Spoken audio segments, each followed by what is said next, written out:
getting a job in the tech industry is not as easy as people think it is. You need to be able to provide a lot of value. So if you're like me and you ever wondered about getting into tech, I spent 6 months on YouTube watching every video I could find and on Google reading everything I could find on how to break into tech fast. In this video, I messaged 10 people on LinkedIn and I asked if they could sit with me and talk about their journey into tech.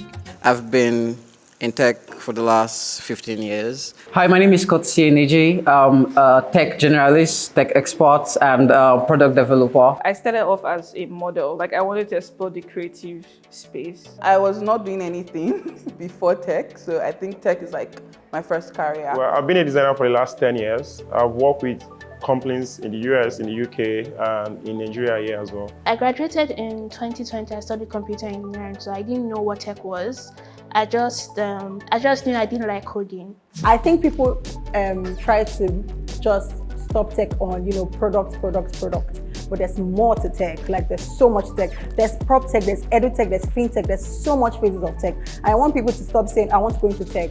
First off, try to understand what this tech thing is all about. What phase of tech they want to go to. They want to go to the fintech, the food tech. There's so much phases of tech that you can apply. I studied electrical engineering, electronic engineering. Well, I majored in computer engineering under that in photo. So my lecturer taught us something concerning human-computer interaction. I was like, oh, yes. So I was like, what's this? And then I had a friend then, she's a front-end dev, and she was like, oh, this is UI UX. I was like, please, explain. So my friends and her community helped me get into the product design space. I started in tech around 2020, yes. So when I got out into the labor market and started applying for jobs, I was getting my rejection letters constantly. It was a normal routine, wake up in the morning to rejection, you understand? But I started to focus on building myself. I started designing stuff, posting up on Twitter, LinkedIn, expressing myself and my interest. And luckily for me, I had a CEO of the company following me on LinkedIn, and he saw my stuff and he was like, oh, I should join his team and create an amazing product. So I'm currently working with them. So I'll call it because I put myself out there and I got attracted that opportunity to myself. My journey into tech generally started as a social media manager in a tech company. So I would do traditional marketing and digital marketing and would advertise the product, and people would download the product, but they wouldn't use the product. So I doubled as a customer care service rep, and then I started to call the users and ask them, okay, why are you not using the product? And one of the issues that were raised were the fact that they did not understand the product or they didn't know how to use the product, which is the problem of user experience, right? But at that time, I didn't know what user experience was, UI, UX, or product design was. So I started to take courses on it and then get interested in it. So I went to my boss and then decided I wanted to do product design, and then he mentioned that, okay, just do your social media management, this is what we employed you for. So I actually left quit that job, and then went for a 3 weeks design boot camp. That was when I got into UI UX design, or product design as what you call it. My present job was through application, and I had applied to a ton of jobs before getting that one. So I had applied to over 200 jobs. And I'll be getting rejection every morning. every morning. Some in other languages, because I kept applying for jobs.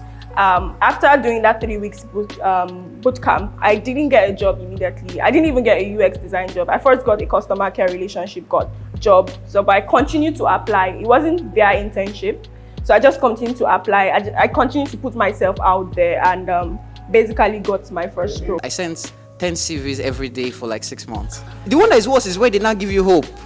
We like what you've done.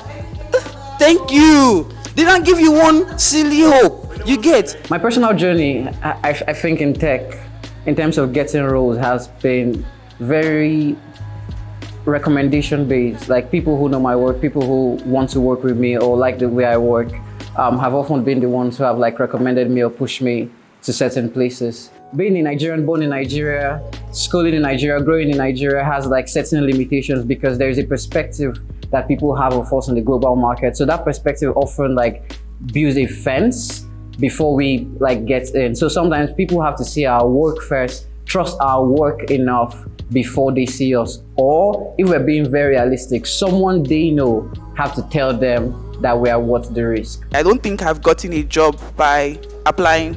I've never gotten a job by applying before. So it's usually somebody saying, oh, this, oh, this person can do this, and that's all. My transition was majorly because I had a sister that was into tech. So she was like a role model to me, and I really wanted to go into tech. I mean, I started out in design, not as a product designer. I started out in design as a graphics designer. All those guys I used to design banner in Shomolu and all those places. But over the last 10 years, I've transitioned from being a graphic designer to being a brand designer to being a product designer. Relationship management is such a big asset in tech that nobody really talks about. You know, there's a lot of show don't tell in a lot of industries, but also there's tell more than show, and you kind of have to like find a way to balance both. So when and I think there's something that's trending now about building in public. So when you're growing or you're doing stuff, don't just do it in the background. Like, get people involved in what you're doing. If we can build competency, it will truly help. And after that, then build relationship. Because if you build relationship first and someone says, yeah, come in, and you can't do it, what you've done is you've marred that relationship and you've marred whatever possible relationship, because they will go, I had a very bad experience with that person. So I think the importance of networking and putting yourself out there is key. I started taking my LinkedIn serious like a year ago, and in that space of a year ago, I've received a lot of opportunities and offer from companies, from international companies to local companies, on being a design lead or being anything. And majorly, most people come and say, oh, Francis, they like your work, they like what you put out there, and they can connect to your story. Because most of the things I shared, I even like 2% of my experiences. I just like, okay, let me start documenting my experiences. And most people give me feedback that, oh, Francis, I can relate with your experiences. And in the audience, I have someone that reads my LinkedIn. When you enter into a room and you say, I'm a tech babe, they always want to be like, but what do you do for tech? They want to pick on your brain, and you can pick on the next person's brain. I like it. What I enjoy most about being a tech is, one, the pay. I mean, I feel like in Nigeria right now, if you want to get paid well, you should start with a tech company, I would advise, right? If you have the opportunity, try to work, with a tech company. Then secondly, like the fact that you have to have a growth mindset, right? I think you can't just stick to what you know today. Things change a lot and it moves rapidly. So you have to continuously develop yourself, take courses, go for events, learn what is happening so that you can keep delivering value on your job. I feel like for you to really thrive in tech, you have to be really ambitious. You have to kill every form of feeling less than you are, because you actually require more of it than less. Especially if you're African, you have a lot to challenge. So you can't let your own personal bias, you can't be the one putting yourself down, essentially. So sometimes when you feel that way, you have to look at the bigger picture. There's so much to achieve, and then you just, keep moving. One thing about rejection is that, first thing, I see it as a redirection. And another thing is, before you can actually move to the next phase after application, you need to study the company. You need to study the role. You need to know if this role you're actually applying for is the role that actually fits you. Because there are some roles actually that when you apply and you feel like, okay, you have the knowledge, but then looking at your past experience or probably your personality, it might not actually match what the company actually wants. Almost everybody I've spoken to, everybody has gotten rejected at one point. So before, I would usually think that, people, I don't have enough skill for this particular job, but now I've learned to see it as it's part of the process, and it's not basically on me. It's either the company doesn't need my skills at that point, or they have someone else. Try to, sign up for internship, and try to, network with people that into the lane of tech you want to get into. In the tech community, in tech space, new things are springing up. There's Web3, there's AI, all of those things. And for you to be valuable, because for someone to employ you, you need to provide value. And for you to be valuable, you have to stay on top of those trends. So you have to basically take out time and, learn about these things. Don't wait till you get the job, build something. So even if it's intern or volunteer, your friend says, I'm trying to start something, I want to build a website, just go and say, can I manage the development process? Do you have an engineer? Can I prepare? Can I do the research? That alone is your portfolio.